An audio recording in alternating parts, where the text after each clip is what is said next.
Mason Hale's hands shook holding dog tags. In Norfolk, Virginia, the Navy SEAL veteran returned the dog tags to the widow, but her son asked the question that would unravel everything Mason had buried beneath duty and discipline. Lily Carver opened her door to a stranger bearing relics of the man she loved, while 6-year-old Caleb stared up with eyes the color of his father's beloved ocean. The boy's innocent words, "Did Dad save you?" tore through the room like shrapnel, exposing wounds no medal could heal. Subscribe to witness how 3 broken souls discover that heroism doesn't erase guilt, but love might transform it.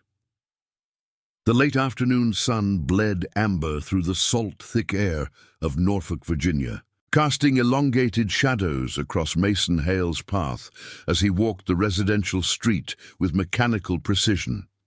Each footfall echoed the cadence drilled into him during countless training exercises, yet today his stride faltered, hesitant, as if his body understood the gravity his mind struggled to accept. In his right hand, clenched so tightly the metal edges bit into his calloused palm, were 2 dog tags suspended on a beaded chain, identifiers that once hung against the chest of a man who breathed, laughed, and died in the sand-choked chaos of a mission gone catastrophically wrong. The tags clinked softly with each movement, a delicate sound that seemed impossibly loud in the quiet suburban evening, a rhythm that matched the erratic beating of Mason's heart. He had carried these tags across continents, through sleepless nights and therapy sessions that scraped at wounds he preferred to keep sealed. And now, they weighed heavier than any weapon he had ever shouldered in combat. The address, 1447 Sycamore Lane, had been burned into his memory for 8 months, yet he had delayed this moment, postponed it through excuses and deployments, and the cowardice he would never confess to his superiors.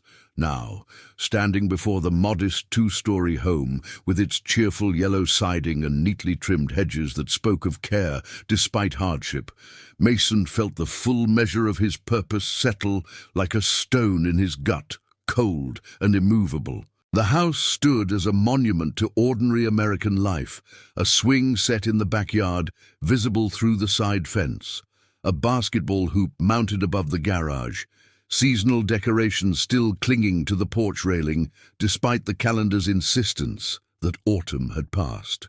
Mason noticed the details with the trained observation of a man accustomed to scanning environments for threats.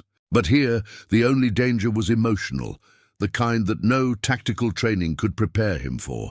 The lawn showed signs of recent mowing, though the edges were uneven, suggesting hurried work or an unfamiliar hand taking on tasks once performed by someone else. A ceramic planter near the door held wilting chrysanthemums, their brown-edged petals curling inward as if retreating from the world's harshness.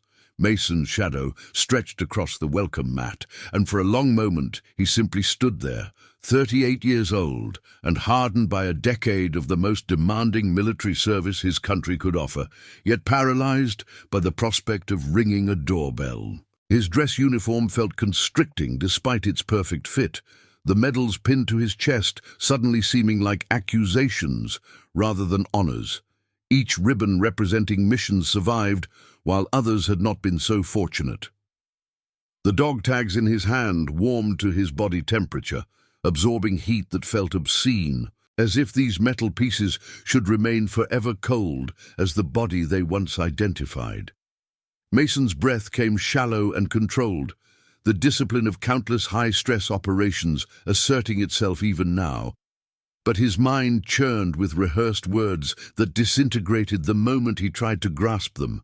What could he possibly say to the woman beyond this door, the widow of Lieutenant Commander James Carver, the man who had thrown himself into the line of fire during that hellish ambush in the Helmand province? How could mere language convey the seconds that stretched into eternity when Mason had watched James's body jerk backward from the impact, the spray of sand and smoke obscuring everything except the terrible understanding that someone had just paid the ultimate price? The official reports had been filed, the military notifications delivered with somber efficiency by uniformed officers trained for such terrible duties, but those were sterile transactions, paperwork and protocols that couldn't capture the debt Mason carried in his bones. He had promised himself, in the medical tent where they stabilized his own injuries, relatively minor, absurdly survivable, that he would personally return these tags, that he would look James's family in the eye and bear witness to the man's final act of valor. Yet standing here now, with the last dregs of daylight painting the world in shades of gold and grey, Mason felt the crushing inadequacy of his gesture, the futility of his pilgrimage to this quiet Virginia neighborhood where a family had been shattered by choices made in seconds on a battlefield half a world away. The brass doorbell button gleamed in the fading light, and Mason's finger hovered over it for 3 full breaths before he finally pressed, hearing the chime echo somewhere deep within the house. The sound felt like a violation, an intrusion into whatever fragile peace the inhabitants had managed to construct around their loss. Footsteps approached from inside, soft and measured, and Mason straightened instinctively, his free hand moving to adjust the angle of his uniform cap before he remembered he wasn't wearing one, had chosen instead to appear bareheaded as a sign of respect, though now he felt naked and exposed. The door opened with a slight creak of hinges that needed oil, and there she stood, Lily Carver, 34 years old according to the personnel file Mason had memorized, though grief had etched lines around her eyes that made her seem both younger and infinitely older simultaneously. She wore scrubs patterned with small cartoon characters, the uniform of a pediatric nurse, and the juxtaposition of those cheerful prints against the weariness in her face struck Mason like a physical blow. Her hair, dark blonde and pulled back in a practical ponytail, framed features that would have been called beautiful in any other context, but here beauty seemed almost irrelevant, overshadowed by the shadows carved beneath her eyes and the tight set of her mouth that spoke of tears held back through sheer force of will. For a moment they simply stared at each other, 2 strangers connected by invisible threads of violence and sacrifice, and Mason saw recognition dawn in her expression. She knew somehow why he had come. "Mrs. Carver?" Mason began, his voice rougher than intended, scraped raw by emotion he fought to contain. "My name is Mason Hale. I served with your husband. I'm sorry to come unannounced, but I needed to." The words faltered, inadequate scaffolding for the weight they were meant to support. Lily's hand, which had been resting on the doorframe, tightened until her knuckles whitened and her lips parted as if to speak, but no sound emerged. The silence stretched between them, filled with all the things that could never be said, the explanations that would never suffice, the apologies that couldn't resurrect the beloved or rewind time to before that fatal mission. Mason's hand lifted slowly, almost of its own accord, opening his palm to reveal the dog tags nestled there, catching the last rays of sunlight so they seemed to glow with borrowed warmth. The metal clinked softly, and at that sound something broke in Lily's carefully maintained composure. Her breath hitched, sharp and ragged, and her eyes, which Mason now saw were hazel shot through with flecks of green and gold, filled with tears that spilled over, despite her obvious attempt to prevent them. She reached out with trembling fingers, not quite touching the tags yet, hovering in the space between them as if the physical contact would make everything irrevocably real in a way that notifications and folded flags and memorial services somehow had not. "He was the bravest man I ever knew," Mason continued, the words emerging in a rush now, desperate to fill the terrible silence, to offer something, anything, that might justify his presence here. "What he did that day. Mrs. Carver, I'm alive because your husband—" But he couldn't finish, couldn't articulate the transaction that had occurred in that sand-swept hell, The exchange of one life for another that haunted his every waking moment and stalked through his dreams with relentless cruelty. Lily's hand closed around the dog tags, her fingers brushing against Mason's palm in that brief contact, and the touch sent electricity through him, a jolt of connection between two people bound by loss and survival in ways that went beyond ordinary human interaction.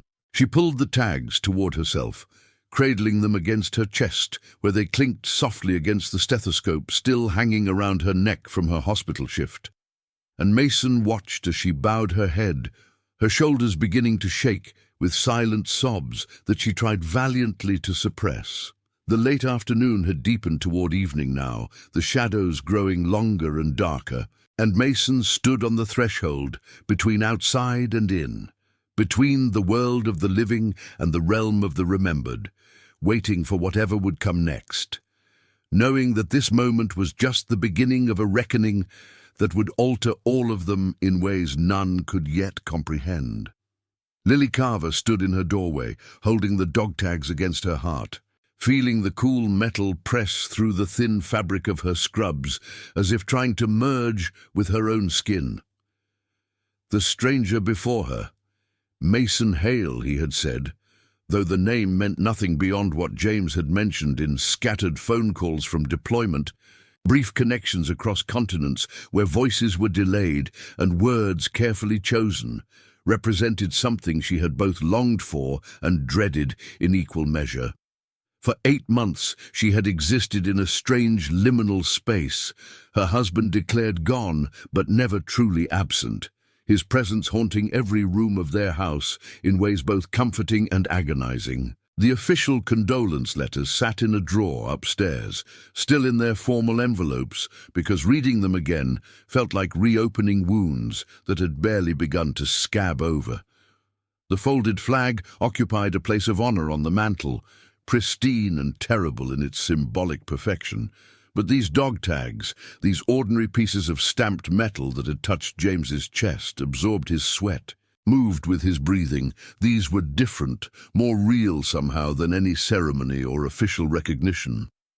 Lily's vision blurred with tears that she tried to blink away, aware that her 6-year-old son was somewhere inside the house, probably watching television or playing with the toy soldiers he arranged in careful formations that mimicked the pictures of his father in uniform. She couldn't fall apart here on the threshold with this man watching, this survivor who carried her husband's final moments locked somewhere behind eyes that held their own brand of devastation. "I'm sorry," Lily finally managed, her voice emerging thin and strained, barely more than a whisper that she had to force past the constriction in her throat. "I'm sorry, that's inadequate, I know. But I don't know what else to say." She stepped back from the door, an automatic gesture of hospitality that felt surreal given the circumstances, and gestured vaguely for Mason to enter. The house's interior was warm and lived in. Toys scattered across the living room floor despite her best efforts to maintain order. Dishes probably still stacked in the sink from breakfast because her 12-hour shift at the hospital had left no energy for household maintenance. She saw Mason take in these details, his eyes moving across the space with what seemed like professional assessment, and she felt a flash of embarrassment at the domestic chaos, immediately followed by anger at herself for caring about such trivial things when this man had watched her husband perish. The living room walls were decorated with family photographs, James in dress whites on their wedding day, the 3 of them at the beach with Caleb as a toddler, various holiday celebrations captured in frozen smiles. And Lily watched Mason's gaze linger on these images, saw something shift in his expression that might have been pain or recognition or some complex emotion she couldn't name.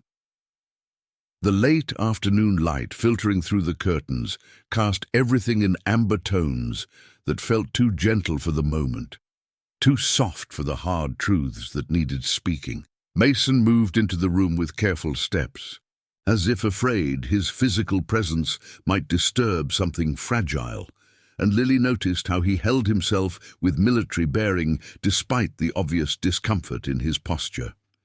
He was a large man, built with the compact power of someone accustomed to physical extremes, yet there was a gentleness in how he navigated around Caleb's scattered toys, avoiding them with unconscious precision. "Mrs. Carver, I know this is unexpected," he began again, his voice steadier now but still carrying undertones of strain. "The official channels have their procedures, but those tags, they should be with his family, with you." Lily clutched them tighter, feeling the edges dig into her palm, welcoming the small pain as an anchor to reality. She wanted to ask 1,000 questions. What were James's last words? Did he suffer? Did he know how much they loved him? But the queries lodged in her throat, too enormous to articulate, too terrible to hear answered. Instead, she moved to the couch and sank onto it, her legs suddenly unreliable. The exhaustion of 8-month single parenthood and full-time nursing and profound grief crashing over her in waves she could no longer hold back. Mason remained standing, clearly uncertain about his place in this domestic space, this shrine to a family he had known only through the lens of military service and one catastrophic day. "James talked about you," Lily heard herself say, the words emerging unbidden as she stared at the dog tags in her hands, running her thumb over the stamped letters of her husband's name, the serial number that reduced a complex human being to military designation. Not often, because he couldn't, but sometimes on video calls he'd mention his team. He said...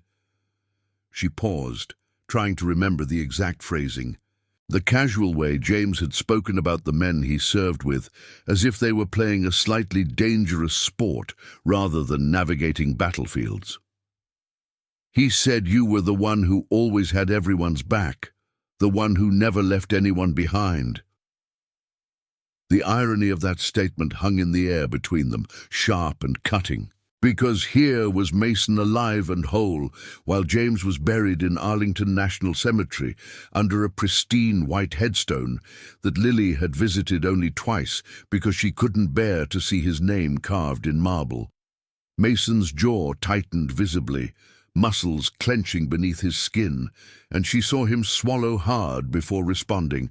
"He had mine that day, Mrs. Carver. He had everyone's. That's who he was. First one in, last one out, every single time.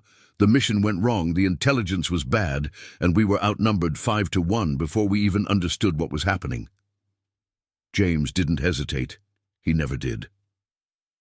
The words fell into the room like stones into still water, sending ripples of meaning that Lily tried to grasp. But understanding eluded her because how could she? Safe in suburban Virginia, with her nursing shifts and mortgage payments, and the ordinary struggles of single motherhood, possibly comprehend the reality of those moments. She had seen news coverage of military operations, sanitized and edited into digestible segments that never showed the true horror, and she had imagined, in the darkest hours of sleepless nights, what her husband's final moments might have entailed. But imagination was a pale ghost compared to the living truth that Mason carried, and part of her wanted to demand every detail, to force him to reconstruct that day minute by minute so she could live it vicariously and somehow share in James's experience. Another part of her, larger and more protective, wanted to flee from any additional knowledge, to preserve the sanitized version of events where her husband had died heroically and instantly, without fear or pain, or the messy reality of a body shutting down in the sand. "Did he?" she began, then stopped, unsure how to ask what she needed to know. Mason seemed to understand the unspoken question, and he finally moved to sit in the armchair opposite her, perching on its edge as if ready to leave at any moment, his large frame making the furniture seem delicate. "He was conscious for a few minutes," Mason said quietly, his eyes fixed on some point beyond Lily's shoulder, unable to meet her gaze directly. "He knew what he'd done, what he'd accomplished. The last thing he said was about you and Caleb. He said he was sorry he wouldn't make it to Caleb's 6th birthday party, and he made me promise to tell you that everything he did, every choice he made was worth it, because it meant you and Caleb would be safe. The words landed like hammer blows, each syllable precise and devastating, and Lily felt something crack inside her chest. The careful compartmentalization she had maintained since the notification officers appeared at her door 8 months ago, finally shattering under the weight of this specific, personal detail.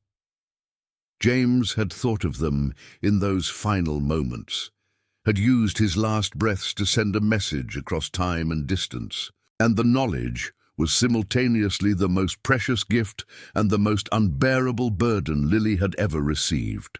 She doubled over slightly, clutching the dog tag so hard she felt the chain cut into her fingers, and a sound emerged from her throat that was part sob, part keening wail, a grief that could no longer be contained or made polite for the sake of appearances.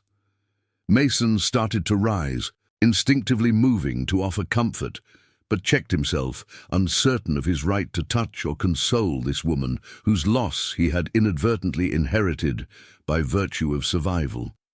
The room held them both in that moment, two people connected by invisible threads of sacrifice and guilt, grief and gratitude, locked in a terrible intimacy neither had chosen, but both would carry forward.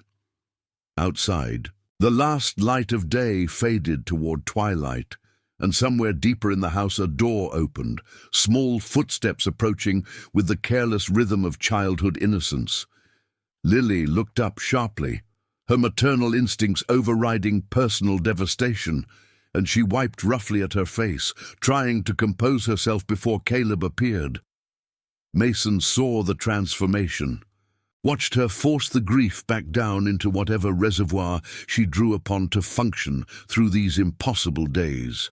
And he felt a surge of respect mixed with profound sorrow for this woman who carried on when the foundation of her life had been ripped away.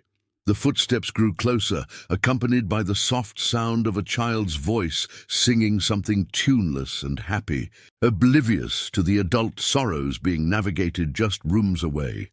Mason stood again, automatically reverting to formal military posture, and Lily rose as well, still clutching the dog tags, preparing herself to bridge the terrible gap between her son's innocent existence and the brutal truths of the adult world that had stolen his father before Caleb was old enough to fully understand what had been lost. Caleb Carver rounded the corner from the hallway into the living room, with the unconscious confidence of a child moving through familiar territory, his small hands clutching a plastic aircraft carrier that he had been playing with in his bedroom. His dark hair stuck up in several directions despite his mother's attempts to tame it that morning, and his face bore the smudges of a day spent at school and afternoon snack. But it was his eyes that arrested Mason completely. They were the exact shade of blue James's had been, that distinctive saltwater color that reminded Mason of the ocean at dawn, clear and deep and infinite. The boy stopped abruptly when he registered the stranger's presence in their living room, his natural exuberance dimming into careful assessment, and Mason saw intelligence flicker across features still soft with youth. Caleb looked from Mason to his mother and back again, reading the atmosphere with the heightened awareness of children who had learned to interpret adult emotions for signs of danger or distress. Lily moved quickly to her son, placing a hand on his shoulder with the protective gesture mothers make instinctively, and Mason watched the boy lean slightly into that touch while maintaining his scrutiny of the unfamiliar man occupying space in his home. The plastic carrier dangled from Caleb's hand, forgotten now that real-world concerns had superseded imaginative play, and Mason noticed the toy bore stickers and hand-drawn decorations, evidence of the careful attention children pay to their treasured possessions. "Caleb, honey, this is—" Lily began, then hesitated, clearly unsure how to explain Mason's presence in terms a 6-year-old could comprehend, without overwhelming him with truths too large for his young heart to hold. Mason saw her struggle, recognized the impossible position she occupied, trying to protect her child while also honoring the reality of their circumstances. He took a small step forward, not wanting to loom over the boy, but also needing to engage directly, to meet Caleb on whatever terms the child would accept. "I'm Mason," he offered simply, crouching down to bring himself closer to Caleb's eye level, a movement that felt both natural and terrifying, because this child represented the future James would never see, the son who would grow up with a father-shaped absence that no amount of storytelling or photograph gazing could fill. "I worked with your dad. We were on the same team." Caleb's eyes widened slightly at this information, and Mason watched calculation happen behind that young face, pieces clicking into place as the boy connected this stranger to the abstract concept of his father's military service. The 6-year-old had undoubtedly been told something about how his father had been deployed overseas, about the dangerous work he did, but translating those explanations into concrete understanding was another matter entirely for someone still learning to navigate the complexities of the world. "You're a SEAL too?" Caleb asked, his voice carrying that particular quality of childhood speech, clear and direct, without the hedging and social niceties that adults learned to layer over their communications. Mason nodded, maintaining eye contact with the boy, treating the question with the seriousness it deserved. "Yes, I am," he confirmed, seeing Caleb process this information, watching the child's expression shift through several emotions. Curiosity, excitement, then something darker that might have been confusion or the beginning of understanding about what being on his father's team actually meant. The aircraft carrier in Caleb's hand lifted slightly, an unconscious gesture, and Mason recognized it as one of the toys that military families accumulated, physical representations of the abstract service their loved ones performed.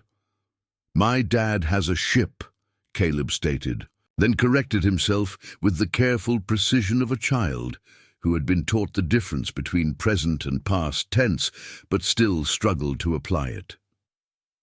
"Had. My dad had a ship. Mum says he's not coming back anymore."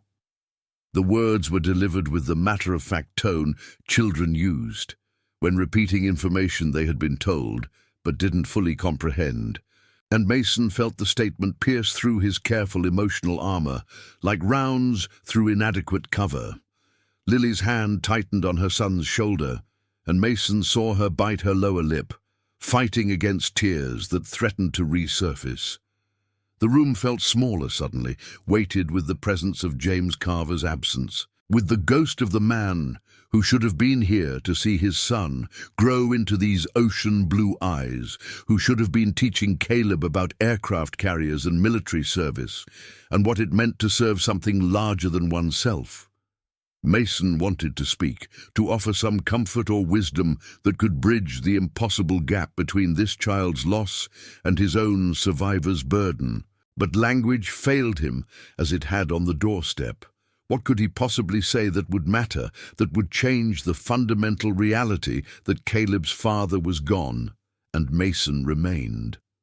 The boy continued to study him with unsettling intensity, and Mason recognized the look. It was assessment, the same scrutiny he had seen in James's face during missions when evaluating threats and opportunities, when making split-second decisions that could mean life or perish for everyone involved.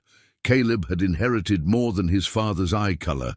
There was something in his bearing, even at 6 years old, that echoed the man James had been. "Did you know my dad was brave?" Caleb asked suddenly, the question emerging with the weight of something the boy had been told repeatedly. Information he was testing against this new source, seeking confirmation of the narrative that had been constructed around his father's absence. Mason felt his throat constrict, the simple question opening floodgates of memory. James charging into enemy fire, James covering their extraction with precision shooting that saved 4 men's lives. James's face in those final moments, blood-streaked and determined, making Mason swear to remember, to bear witness, to ensure his family knew he had gone down fighting for something that mattered. "Your dad was the bravest man I ever served with," Mason replied, his voice rough with emotion he no longer tried to conceal. "The very bravest. Everything good about being a SEAL. Everything we're supposed to be. Your dad was all of that and more." Caleb nodded slowly, processing this confirmation, and Mason saw satisfaction flicker across the boy's features, the validation of what he had been told, providing some small comfort in a world that had been upended by loss. But then something else entered Caleb's expression, something more complex, and the boy took a step forward, moving slightly away from his mother's protective hand, asserting his own agency in this strange interaction. "Mom says Dad helped people," Caleb continued, his voice becoming quieter, more uncertain now as he approached territory that clearly confused him. "She says he went away to keep us safe, and he helped his team, and that's why he's not coming home." The words were delivered as a statement, but carried the inflection of a question, seeking understanding, trying to make sense of the incomprehensible adult world where fathers disappeared and mothers cried when they thought their children weren't watching. Mason felt the full weight of his purpose in being here crash over him, the reason he had delayed this visit for 8 months. The truth he carried that this family deserved to know, but that would also alter them irrevocably. The dog tags Lily still clutched seemed to catch the lamplight, glinting like small stars, and Mason's eyes were drawn to them before returning to Caleb's face, to those ocean blue eyes that held innocence and dawning understanding in equal measure. The boy shifted his weight from one foot to the other, the small movement of childhood impatience, and then he asked the question that would split the evening open like thunder across a calm sky, the inquiry that Mason had been dreading and expecting in equal measure since the moment Lily opened the door. "Did Dad save you?" Caleb asked, his voice small but clear, cutting through every defense Mason had carefully constructed, every rationalization and justification he had rehearsed in therapy sessions and late-night conversations with fellow veterans who understood the particular anguish of surviving when others fell. The question hung in the air between them, crystalline and sharp, and Mason felt time slow to the pace of his heartbeat, each pulse thundering in his ears as he looked into the face of this 6-year-old boy who had just asked the most devastating question possible. Lily made a small sound, something between a gasp and a sob, and her free hand moved to her mouth as if to prevent additional sounds from escaping. The living room, with its scattered toys and family photographs and evidence of life continuing despite unbearable loss, seemed to contract around the 3 of them, creating an intimate space where truth would have to be spoken, where the sanitized versions of events would crumble before the direct innocence of a child's need to understand. Mason's mouth opened, then closed, then opened again, and he realized that despite 8 months of carrying this burden, despite countless rehearsals of what he would say when confronted with this moment, he had no adequate answer prepared. Because how could you tell a 6-year-old that yes, his father had stepped into the path of enemy fire specifically and deliberately to shield you? That the last conscious decision James Carver made on Earth was to trade his life for yours, and that you lived now with the crushing debt of that transaction every single moment of every single day. The silence following Caleb's question stretched and deformed, becoming something physical that pressed against Mason's chest with suffocating weight. He remained crouched before the boy, his knees beginning to ache from the position, but unwilling to shift, unwilling to break the fragile connection that had formed in this impossible moment. Caleb's ocean blue eyes held steady on Mason's face, waiting with the patient expectation of children who had not yet learned that some questions have answers too complex or painful for simple delivery. Behind the boy, Lily had gone very still, her hand frozen at her mouth, her eyes locked on Mason with an intensity that burned, and he understood that she too was waiting, that his answer would define not just this moment, but the entire relationship these three people might forge from the wreckage of James Carver's sacrifice. The lamp on the side table cast shadows that seemed to deepen with each passing second, and Mason became aware of the ordinary sounds of the house, the refrigerator humming in the kitchen, the distant murmur of a television someone had left running upstairs, the settling creaks of a structure holding lives within its walls. These mundane details felt almost obscene in their normalcy, too trivial for the weight of the truth that needed speaking, yet also somehow necessary. Anchors to reality when everything threatened to spiral into abstraction and overwhelming emotion. "Yes," Mason finally said, the single syllable emerging hoarse and strained, stripped of all pretense or protection. "Yes, Caleb, your dad saved me. He saved me and 3 other men on our team that day." The admission felt like surrender, like stepping off a cliff into free fall, but also like liberation. The terrible secret he had carried alone, finally shared with the people who had the most right to know it. Caleb's expression shifted, something flickering across his young face that might have been pride or confusion, or the beginning of grief too large for his small frame to contain. Mason forced himself to continue, to give this child and his mother the truth they deserved, even though speaking it aloud felt like dragging shrapnel from his own chest. "We were in a place called Helmand Province, in Afghanistan.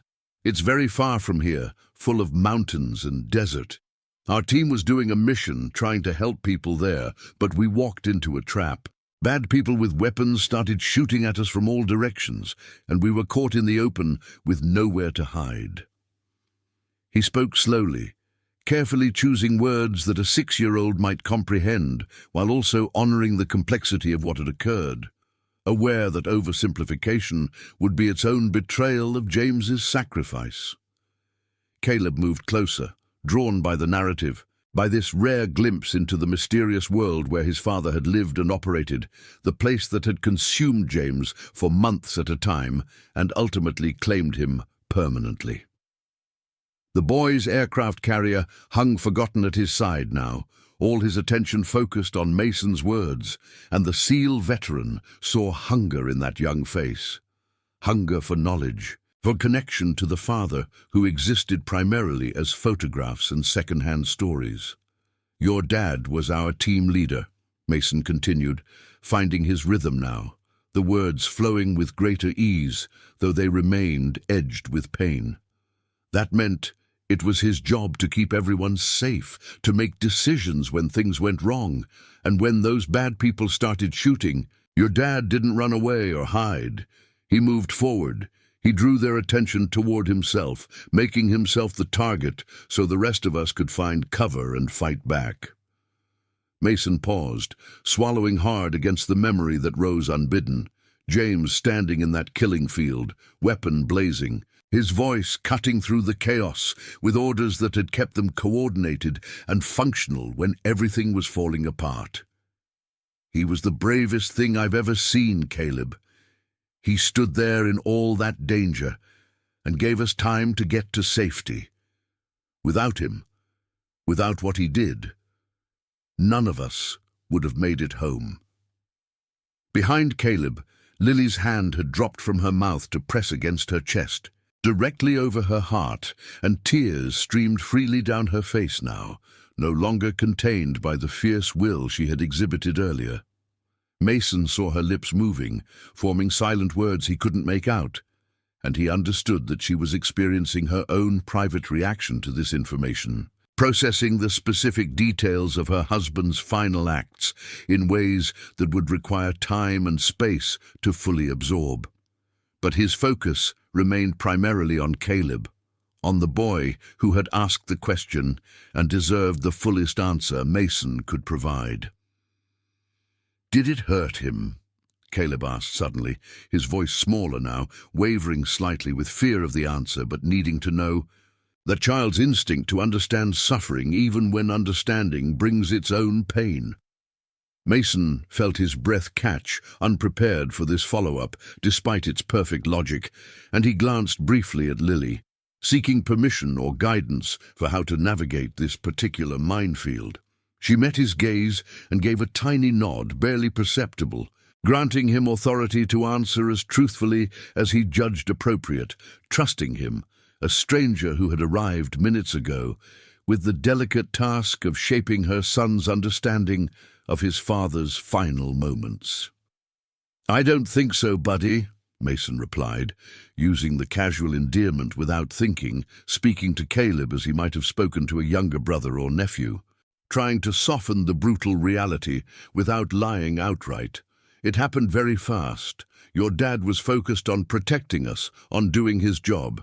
He was brave right up until the very end, and then he was at peace." The sanitized version felt necessary for a 6-year-old's comprehension, though Mason knew the truth had been messier, more prolonged, that James had been conscious long enough to know he was mortally wounded, long enough to send those final messages that Mason had just delivered to Lily. But children needed some protection from the full harshness of reality, needed to be able to sleep at night without nightmares of their father's suffering. And so Mason offered this version, one he hoped struck balance between honesty and mercy. Caleb absorbed this information with visible concentration, his small brow furrowing as he processed, and Mason could almost see the boy's mind working, fitting this new knowledge into the framework of understanding he had been building about his father's absence. The aircraft carrier shifted in Caleb's hand, and he looked down at it briefly before returning his gaze to Mason. And in that moment, Mason saw James so clearly in the boy's features that it took his breath away. The set of the jaw, the way his eyes focused with intensity, even the slight tilt of his head when considering something serious. "You came to give Mommy-Dad's tags," Caleb observed, the statement delivered with the logical conclusion drawing of a smart child connecting pieces of information. "That's nice. Mom looks at pictures of Dad a lot, especially when she thinks I'm sleeping. She cries sometimes. Maybe the tags will help." The words were delivered without particular emotion, simply reporting observed facts, but they landed in the room with devastating force, pulling back the curtain on the private grief Lily carried. The tears she shed in solitude so her son wouldn't see her breaking. Mason saw Lily's face crumple slightly at this revelation, embarrassment and sorrow mixing as she realized her child had been aware of her nighttime grieving despite her efforts to shield him. Mason rose finally from his crouch, his knees protesting the movement, and turned to face Lily directly, including her in this conversation that had been conducted largely between him and her son. "Mrs. Carver, I know the tags are just metal, just objects, but they were with James every day he served. They're a piece of him coming home, the way he should have been able to come home himself." His voice broke slightly on the final words, the emotion he had been containing throughout this encounter finally overwhelming his control, and he saw understanding flash across Lily's face, recognition that Mason carried his own grief, his own burden of survival that weighed differently than her loss, but was no less real. The evening had deepened into full night outside the windows, the neighborhood settling into its routine of dinners and homework and television, ordinary lives proceeding with ordinary concerns. While inside this small living room, 3 people navigated the extraordinary terrain of sacrifice and survival.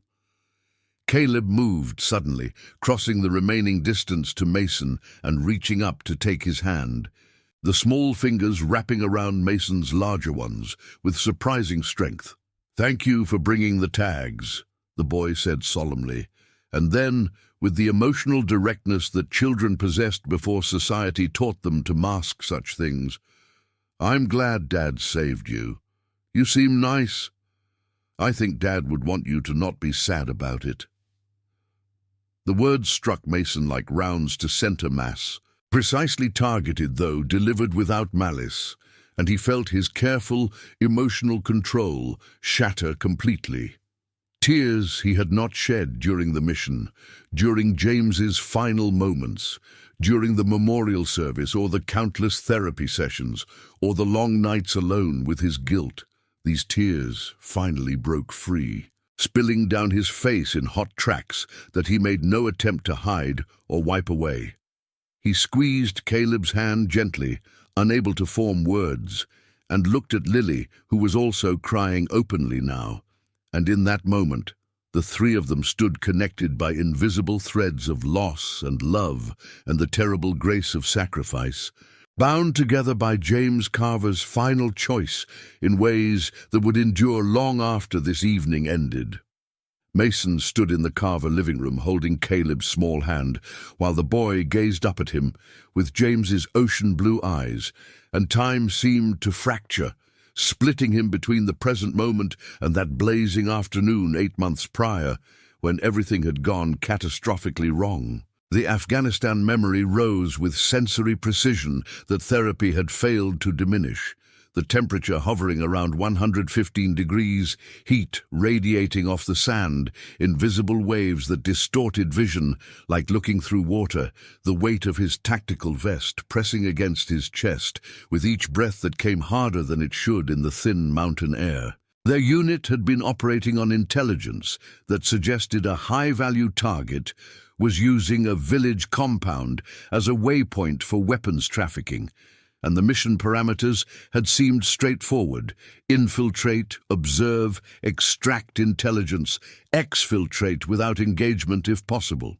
James had led the team brief with his characteristic thoroughness, mapping contingencies and fallback positions, emphasizing the importance of staying fluid if circumstances changed. Mason remembered thinking how confident James had seemed, how certain that their training and experience would be sufficient for whatever they encountered, and that confidence had been reassuring right up until the moment it proved catastrophically unfounded. The compound they approached had been nestled between two ridges, accessible only through a narrow valley that forced them into single file, and Mason's instincts had screamed warnings that he had overridden because James had cleared the approach, because the intelligence had indicated minimal presence, because they were professionals who trusted their leadership and each other. But the intelligence had been wrong, deliberately wrong, they learned later, fed through a source who had been compromised weeks earlier, and the Taliban fighters waiting in the ridges had allowed them to penetrate deep into the valley before opening fire from 3 directions simultaneously. The first rounds kicked up sand 5 feet ahead of Mason's position, the distinctive crack of AK-47s echoing off the valley walls with overlapping reports that made it impossible to immediately count the number of weapons engaged against them. James's voice had cut through the chaos immediately, clear and commanding, despite the adrenaline that must have been flooding his system. "Contact 3 sides, 50+ hostiles, fall back to secondary position, move now." The team had responded with the automatic precision of training, each man knowing his role, covering sectors as they executed a fighting retreat toward the only avenue of escape the valley offered. But the enemy had anticipated this response, had positioned blocking forces that emerged from concealed positions, cutting off their planned withdrawal and forcing them into a kill zone with limited cover. Mason felt Lily's gaze on him now, in the safety of her Virginia living room, and he realized he had been silent for too long, his mind trapped in the memory while seconds ticked past in the present. Caleb still held his hand, patient in the way children could be when adults needed a moment, and Mason forced himself to speak, to continue the narrative he had begun, even though every word felt like he was excavating pieces of his own soul.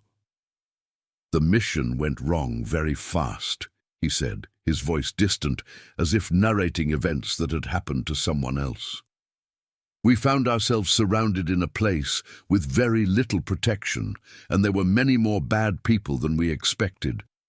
Your dad immediately started coordinating our defense, making sure each person on our team knew where to position themselves, how to conserve ammunition, when to move, and when to hold position. He was extraordinary under pressure, Caleb.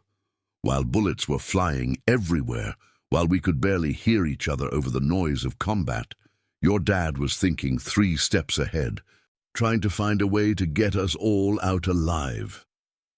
Lily moved to the couch and sat heavily, still clutching the dog tags, and Mason saw her struggling to reconcile this battlefield reality with the man she had known, the husband who had coached Caleb's T-ball team and sang silly songs during bath time, and kissed her goodbye with promises to return safely.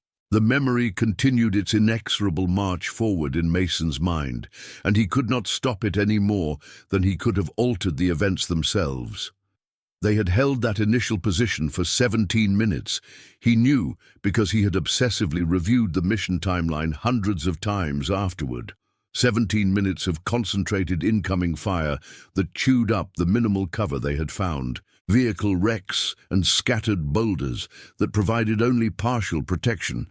Their ammunition expenditure was calculated carefully, short, controlled bursts rather than the sustained fire they wanted to lay down, because nobody knew how long they would be pinned before extraction could be arranged. Mason remembered the radio chatter, James calmly calling for air support while simultaneously directing their defensive positions, his voice never rising despite the intensity of their situation. The response from command had been devastating. Air assets were engaged elsewhere, would not be available for minimum 45 minutes, and ground extraction was impossible given the enemy positions. They were, in the cold calculus of military operations, on their own for the foreseeable future, and everyone in the team understood what that meant.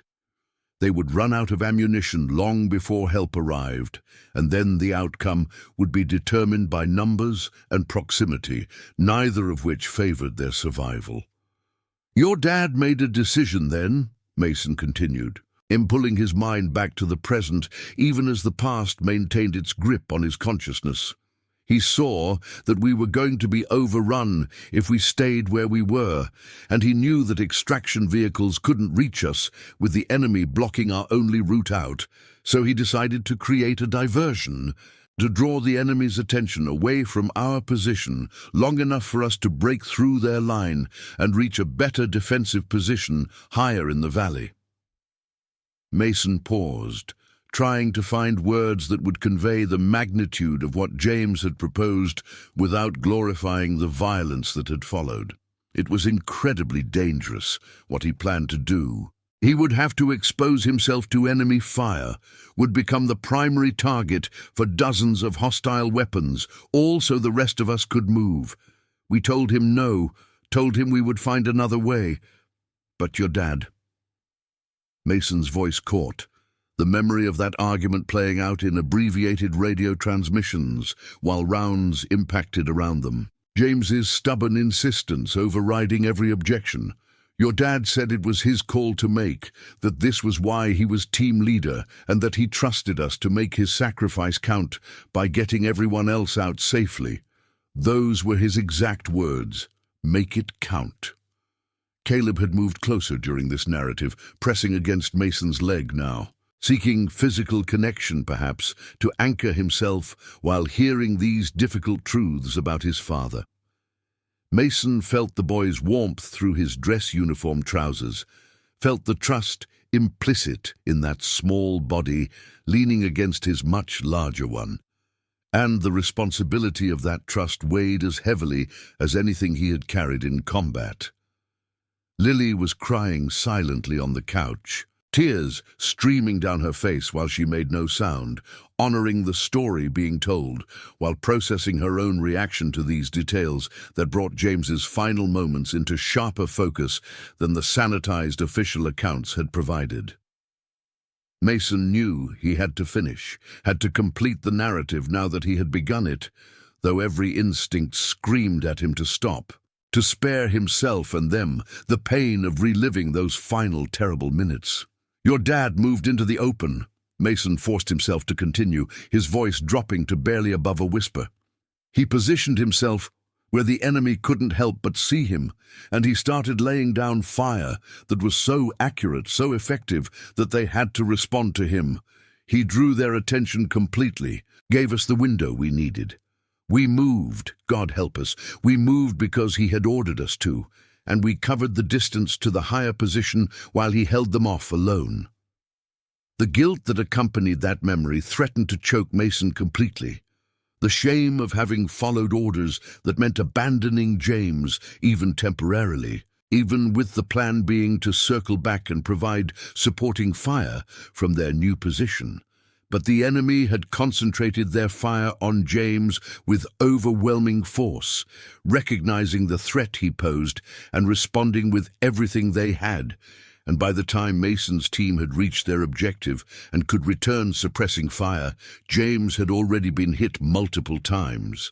Mason remembered screaming into the radio, demanding medical evacuation, his own voice rising to match the desperate fury he felt at their inability to reach James's position, to physically extract him from the kill zone he had deliberately occupied. The air support had arrived eventually, Apache helicopters that turned the valley into hell for the Taliban fighters and allowed the team to finally reach James. But by then, the damage was irreversible. Mason had been the first to reach him, had dropped beside James's broken body while the others established a security perimeter, and he remembered how James had looked up at him, with eyes already glazing but still conscious, still present enough to recognize who was there. "Mission count?" James had whispered, his voice wet and labored. And Mason had understood he was asking about the team, needing to know that his sacrifice had achieved its purpose. "Everyone's good, everyone's moving, you got us out," Mason had replied, lying about the severity of James's own condition, because what else could he do except give this dying man the peace of knowing his plan had worked. "Did Dad know?" Caleb asked quietly, pulling Mason back from the memory with the question. And Mason looked down at the boy, seeing tears on the young face, though Caleb's voice remained steady. "Did he know you were there with him at the end?" The question pierced Mason with its perceptiveness, this child's intuitive understanding that dying alone was among the worst fears humans carried, and that his father might have found some comfort in not being alone when the end came. Mason nodded slowly, unable to speak for a moment, and then he forced the words out. "Yes, buddy, he knew. I was right there beside him. And he knew the team was safe, knew that what he did had worked. He wasn't alone, and he wasn't scared." The final statement was a lie. James had been terrified. Mason had seen it beneath the trained stoicism, had felt James's hand grip his arm with desperate strength. But it was a merciful lie, one that Caleb deserved to believe, because children should not have to carry images of their fathers dying afraid.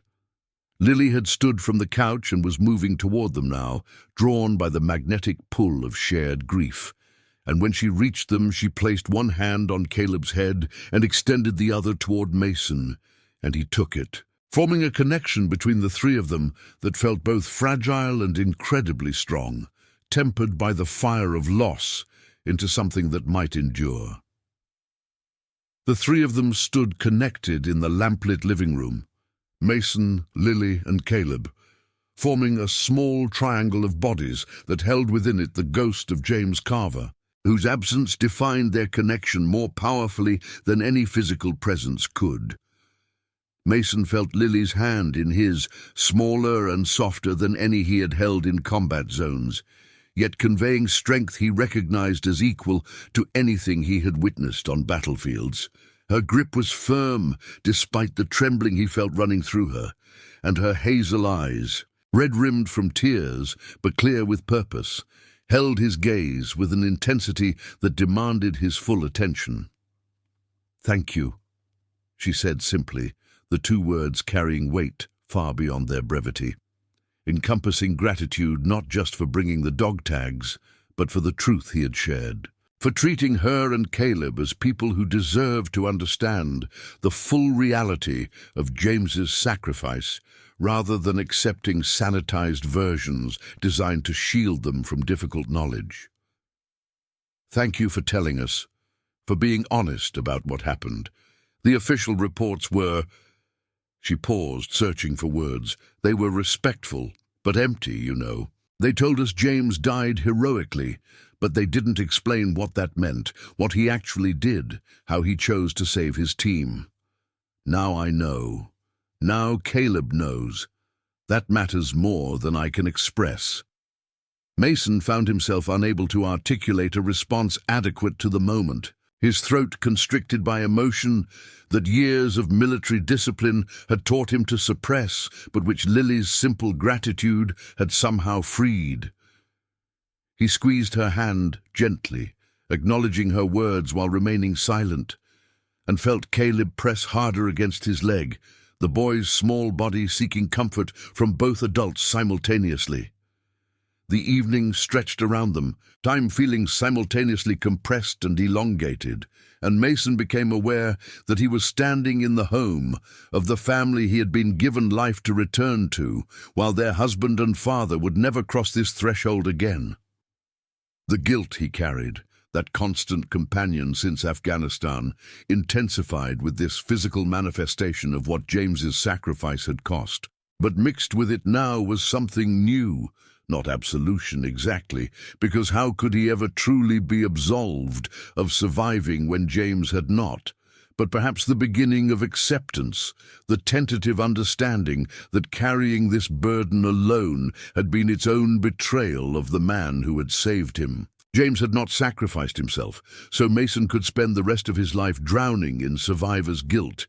He had done it because that was who James was, because protecting his team was the fundamental core of his identity as a leader and as a man.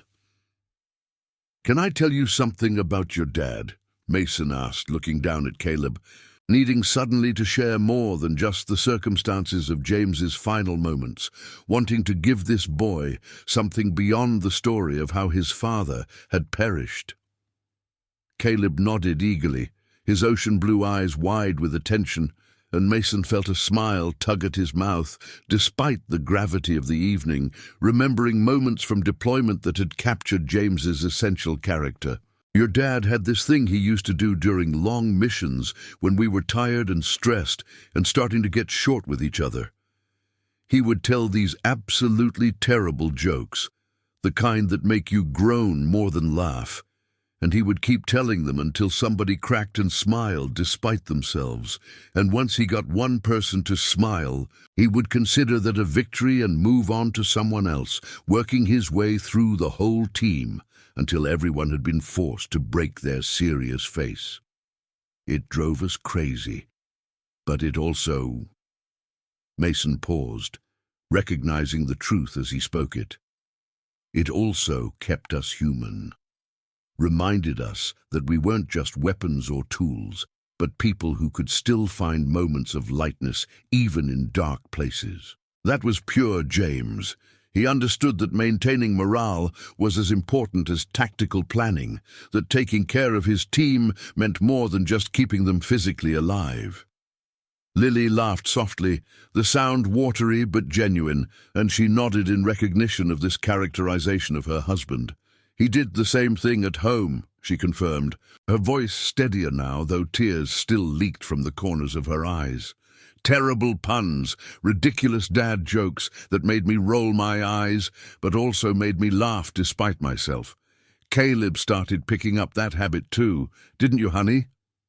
She looked down at her son, who nodded enthusiastically. Clearly pleased to discover this connection between himself and the father he was still forming an understanding of through second-hand stories. "I tell jokes at school," Caleb contributed proudly. "My teacher says I'm just like my dad that way. She knew him from parent-teacher conferences. She said he always made everyone smile. Mason absorbed this information, building a more complete picture of James Carver as a whole person, rather than just the warrior he had known in combat situations. It was easy, in military contexts, to forget that the men you served with had entire other lives, were husbands and fathers and community members with identities that extended far beyond their tactical capabilities and battlefield performance. James had been all these things. A skilled operator, yes, but also a joke-telling father, a devoted husband, probably a neighbor who helped with yard work and attended neighborhood barbecues and lived the ordinary, beautiful life that military service both protected and disrupted. "He talked about you constantly," Mason found himself saying, the memory surfacing unbidden, but feeling necessary to share. During downtime between missions, when we were maintaining equipment or waiting for orders, James would pull out his phone and show pictures of you and Caleb to anyone who would look, which was everyone, because nobody could say no to James when he was in proud family mode. He had this one video saved of Caleb learning to ride a bike without training wheels, and he must have watched it 500 times. He would narrate it for us. "Watch this part. This is where he almost falls but catches himself." Like we hadn't seen it before, like it wasn't the 20th time he was showing us the same clip, but nobody complained because... Mason's voice softened, the memory bringing both pain and warmth simultaneously, because seeing James light up talking about his family reminded all of us why we were there, what we were protecting. You were his reason, both of you. Everything he did, every risk he took that came with the job, it was all filtered through the question of whether it served his ultimate purpose of getting home to you safely. Lily's hand tightened in his, and new tears tracked down her cheeks, but Mason could see that these tears were different, healing rather than purely grieving, the balm of knowing that James's love had been as constant and present overseas as it had been at home. Caleb had been quiet during this exchange, processing the information in whatever way 6-year-olds integrate complex adult emotions and situations. But now he spoke up with a question that demonstrated his young mind's ability to connect disparate pieces of information. If Dad wanted to come home safe, why did he do the dangerous thing that made him not come home? The question was delivered without accusation. Simple, logical inquiry from a child trying to reconcile contradictory information, but it landed in the room with the force of a philosophical bomb, exposing the central paradox of military sacrifice. Mason opened his mouth to respond, then closed it, recognizing that any answer he gave would be inadequate, would fail to capture the complex calculus that led men like James to place themselves in harm's way for others, despite having families waiting for their safe return. Lily knelt down beside Caleb, bringing herself to eye level with her son, and when she spoke, her voice carried the wisdom of someone who had spent months wrestling with this exact question in the lonely hours after Caleb had gone to sleep. "Because sometimes, honey, the only way to try to make sure you come home safe is to do things that aren't safe in the moment. Dad had to protect his team so they could all work together to get out of danger. If he hadn't done the brave thing, then maybe nobody would have made it home, and that would have been even worse. Does that make sense?" Caleb's small face scrunched up with concentration, working through this explanation with visible effort, and finally he nodded slowly, accepting if not fully comprehending the impossible choices his father had faced. "So Dad did the math," he said, using vocabulary that suggested someone, probably Lily, had been working with him on understanding, problem-solving and decision-making.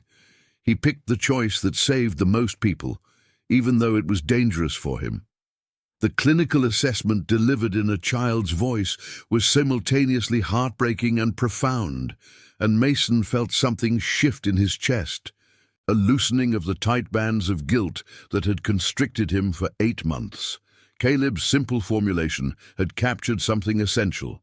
James had made a tactical calculation, prioritizing collective survival over individual safety, had done the math that leaders in combat had to do in seconds with incomplete information and overwhelming pressure. Mason had spent months torturing himself with counterfactuals, imagining scenarios where different choices might have led to different outcomes.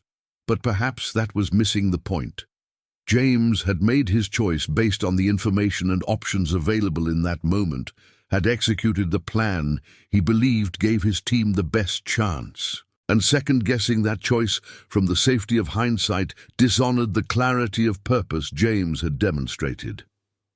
"Your dad was very good at math," Mason said quietly, embracing Caleb's framework, because sometimes children offered wisdom adults had lost in their complexity. He calculated the odds, figured out the best option, and executed it perfectly. Because of him, because of his choice and his skill, 4 men got to go home to their families. That's the math he did, and he was right. The weight of survivor's guilt didn't evaporate with this acknowledgement. Mason understood he would carry some measure of it for the rest of his life, but it shifted somehow, became more bearable when framed not as personal failure, but as the outcome of James's successful operation.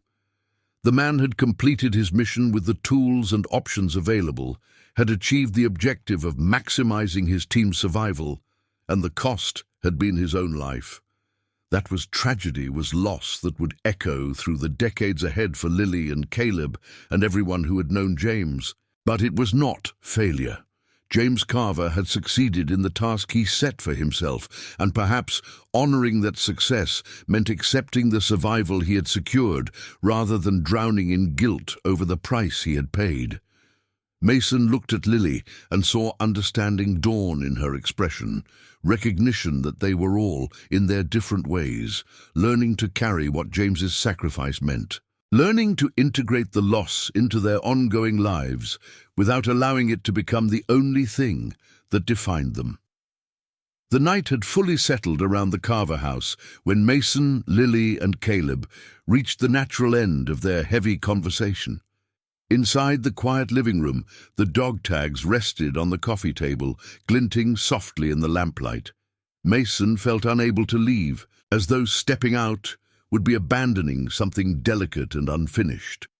Sensing this, Lily gently offered food and a warm drink, extending comfort in the only way she could, as the weight of the evening pressed around them. In the kitchen, they moved through small domestic rituals, preparing sandwiches, boiling water, clearing space at the table.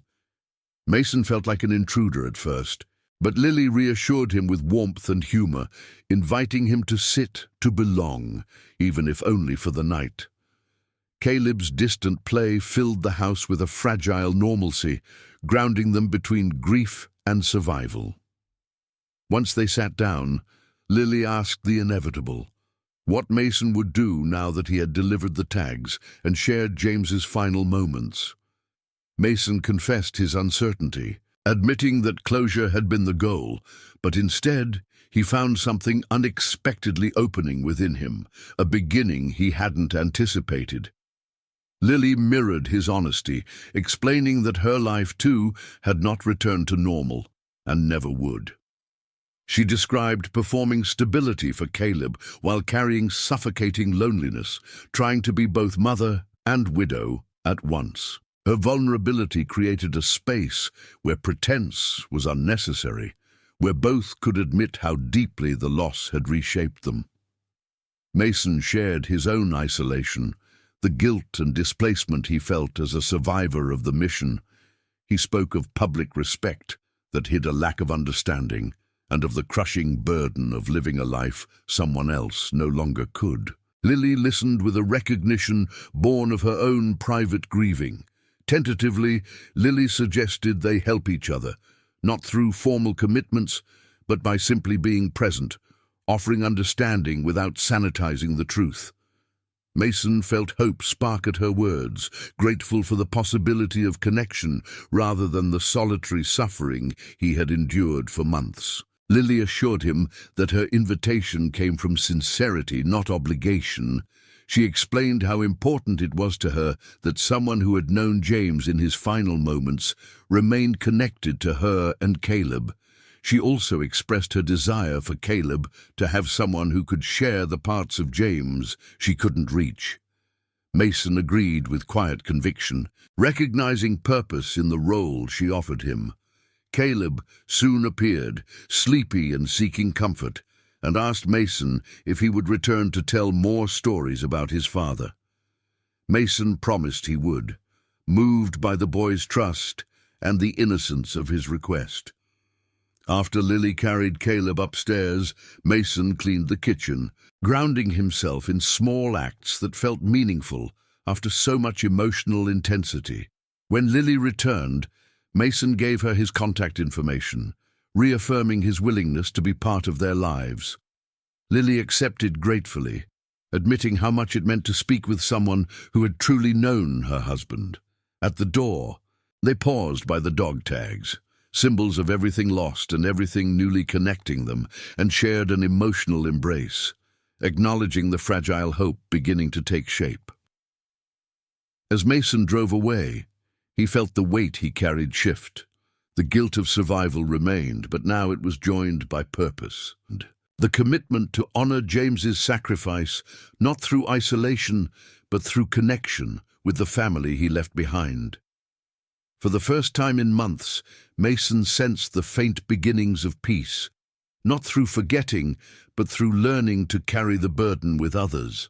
In Lily and Caleb, he found companions on the long road ahead, proof that survival could be shared, and that healing might grow from the very grief that bound them.